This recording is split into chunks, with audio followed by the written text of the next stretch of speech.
Masalah pihak ketiga nasabah dalam bahaya. Dalam artian pihak ketiga ini adalah FC atau DC pinjol ya.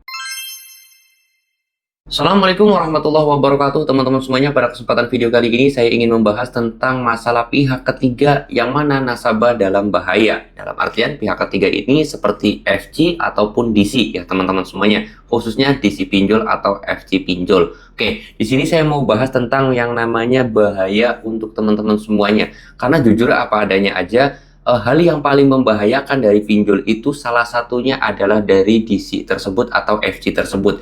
Banyak teman-teman semuanya yang takut, yang gelisah, yang depresi, yang stres, yang apalagi tuh, yang pikirannya hancur, pikirannya hilang gara-gara masalah DC itu sendiri atau FC itu sendiri, teman-teman. Nah, saya katakan di sini untuk menanggulangi ya, teman-teman. Nanti next video juga saya akan bahas lagi hal-hal apa aja yang berbahaya untuk kalian dan agar kalian itu bisa menanganinya.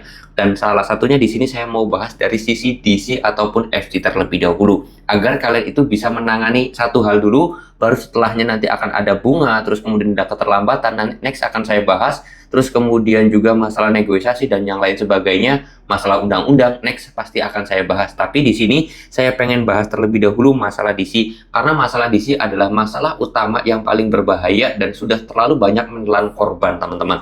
Jadi buat teman-teman semuanya yang sekarang itu masih kena ancaman, yang kena masih teror, yang masih kena intimidasi, yang ditakut-takutin, yang mau diancam dan yang lain sebagainya, itu kalian kan akhirnya stres dan juga depresi dan akhirnya kasarnya mentalnya terganggu. Itu semua karena ulah DC ya, teman-teman. Nah, di sini saya pengen nanganin masalah di sini. Tolong banget buat teman-teman semuanya yang sekarang merasa sudah pusing lah, sudah mentalnya sudah kena depresi dan yang lain sebagainya. Tolong hindari DC ini. Tolong hindari ya. Karena DC ini memang ditugaskan untuk menghancurkan mental kalian, untuk menjatuhkan kalian. Oleh sebab itu hindari dulu yang namanya DC pinjol, teman-teman. Nah, kalian perlu tahu latar belakang dari DC. DC itu merupakan tulang punggung dari pinjol itu sendiri. Tiang pokok, tiang utama. Andaikan DC itu tidak bisa menagih, maka pinjol tersebut akan hancur dan akan ambruk.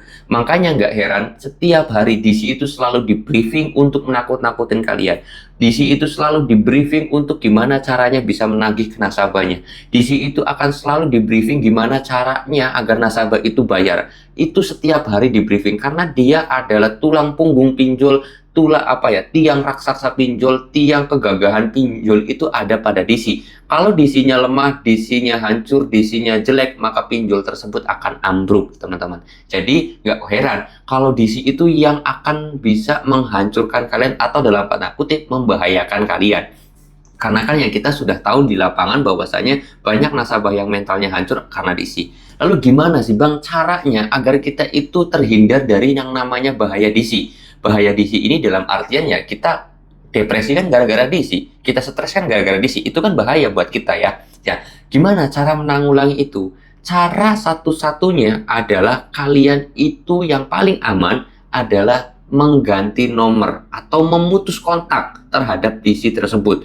Ya, apa yang harus diputus? Seperti Gmail harus diganti, nomor HP diganti, nomor WhatsApp diganti. Udah, kalian gak usah berpikir ada nomor kontak penting, ada orang penting, ada orang hebat, ada orang penting-penting di kontak-kontak saya. Gak usah pikirin itu, karena buktinya orang penting yang ada dalam pikiran kalian, yang orang anggap kalian itu penting, atau kasarnya kalian menganggap orang itu penting, tapi nyatanya di saat kalian terpojok, di saat kalian itu sedang jatuh seperti ini, apakah mereka menolong?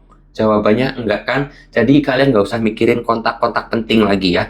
Ganti nomor kalian, datang counter HP, bawa uang 20.000, ganti nomor HP kalian, nomor lamanya dibuang, terus kemudian reset HP kalian, emailnya jangan lupa diganti. Selesai. Itu cara pertama yang harus kalian lakukan dulu agar kalian itu tidak lagi terkontaminasi terhadap ancaman dari DC ya teman-teman. Teroran dari DC itu tidak lagi mengganggu kalian. Itu pertama langkahnya. Kalau kalian nggak bisa, ini ya sudah, saya tidak bisa lagi menolong kalian. Kunci satu-satunya itu ya, titik. Lalu kemudian ini langkah kedua menjadi langkah opsional sebenarnya. Ketika kalian sudah tidak mampu lagi terhadap yang namanya teroran DC dan ancaman DC, bisa melakukan opsi yang kedua, kalian kuatin mental. Tapi masalah kuatin mental ini berat Karena mental kalian itu selalu diserang dan juga dicecar. Siapkan mental kalian untuk menghadapi DC lapangan atau FC lapangan. Nah, untuk masalah FC lapangan ini, kalian harus berterus terang kepada lingkungan sekitar. Entah ibu, istri, atau suami, atau adik, atau kakak, atau paman, atau siapapun. Terus terang, kalian punya pinjaman online. Terutama untuk pinjol-pinjol yang ada di lapangannya. Agar nanti ketika FC tersebut datang ke rumah kalian, atau DC datang ke rumah kalian, itu kalian kondisinya sudah siap, semua keluarga sudah terkoordinasi, bahkan kalau bisa tetangga pun sudah terkoordinasi. Jadi ketika ada apa-apa datang ke rumah, itu enggak apa kasarnya, mereka semua yang ada di sekitar kalian melindungi kalian dan bisa saja mengusir DC itu. Oke, itu yang harus kalian persiapkan. Mudah-mudahan video ini bisa bermanfaat. Next video saya akan bahas lagi hal yang berbahaya untuk diri kalian, agar kalian itu bisa menanganinya dan juga bisa melawannya. Dan saya harap kalian itu jangan hanya berani melawan DC aja, tapi kalian juga harus berani melawan diri kalian dari rasa ketakutan. Oke, mudah-mudahan video ini bisa bermanfaat, dan saya harap teman-teman semuanya bisa kuat mentalnya, dilancarkan rezekinya, dimudahkan segala urusannya. Dan saya titip pesan kepada teman-teman semuanya, jangan pernah lupa terhadap Sang Pemberi Rezeki agar rezeki kalian selalu lancar. Saya mau tutup dulu video ini dengan kata Assalamualaikum warahmatullahi wabarakatuh.